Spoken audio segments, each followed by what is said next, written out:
కలియుగ దైవం శ్రీ శ్రీ శ్రీ వెంకటేశ్వర స్వామి వారిని కుటుంబ సమేతంగా వచ్చి దర్శించుకొని ఆయన ఆశీస్సులు పొందడం జరిగింది. ఎన్నికలు జరిగిన తర్వాత రావటం, మరి ఎన్నికల్లో ప్రజలు చూపించిన ఆదరాభిమానాలు మరి భగవంతుని ఆశీస్సుల రూపంగానే వచ్చాయని భావిస్తూ ఆయన కృతజ్ఞతలు తెలియజేసుకున్నాము.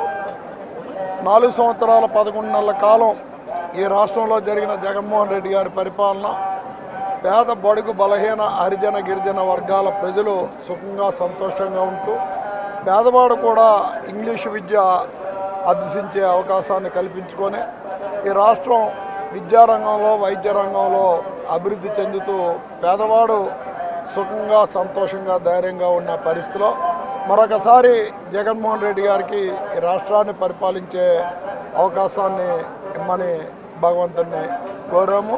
అలానే ప్రజలు చూపిస్తున్న ఈ ఆదిరాభిమానాలు చిరకాలం మా మీద, మా పార్టీ మీద, మా నాయకుల మీద ఉండాలని కోరుకున్నాం. మేము 175 వస్తా ఉన్నాం. వాళ్ళ మాట నమ్మినప్పుడు అది చెప్పు, మా మాట నమ్మినప్పుడు మాది చెప్పు.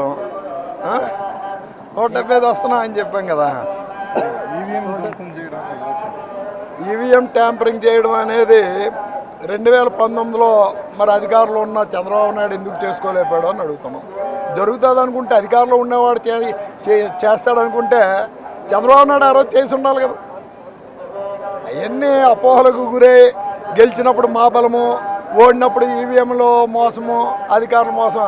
ఇవాళ రాష్ట్రంలో అధికారులందరూ కూడా జగన్మోహన్ రెడ్డి గారికి ప్రభుత్వానికి వ్యతిరేకంగా ఉన్నారు ఒక భావన ప్రజల్లో కల్పించారు.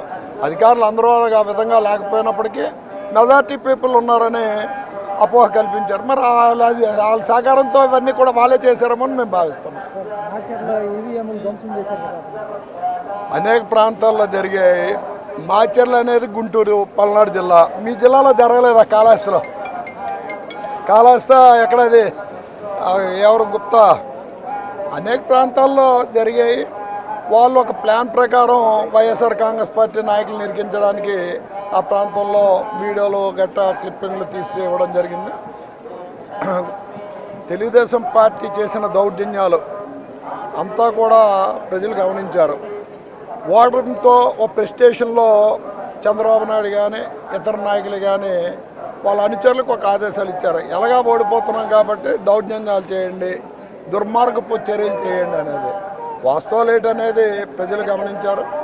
ఒకటి, రాష్ట్రంలో ప్రజలు వైఎస్ఆర్ కాంగ్రెస్ పార్టీ తరఫున ఉన్నారని, ముఖ్యంగా మహిళలు వైఎస్ఆర్ కాంగ్రెస్ పార్టీకి సానుభూతి పరులుగా ఒక జగన్మోహన్ రెడ్డి గారు ఇచ్చిన సంక్షేమ కార్యక్రమాలు, అందులో రూపాయలు అంచుకొండితనం లేని సంక్షేమ కార్యక్రమాలు అందుకున్న ప్రజలు కృతజ్ఞతాభావంతో ఉన్నారు.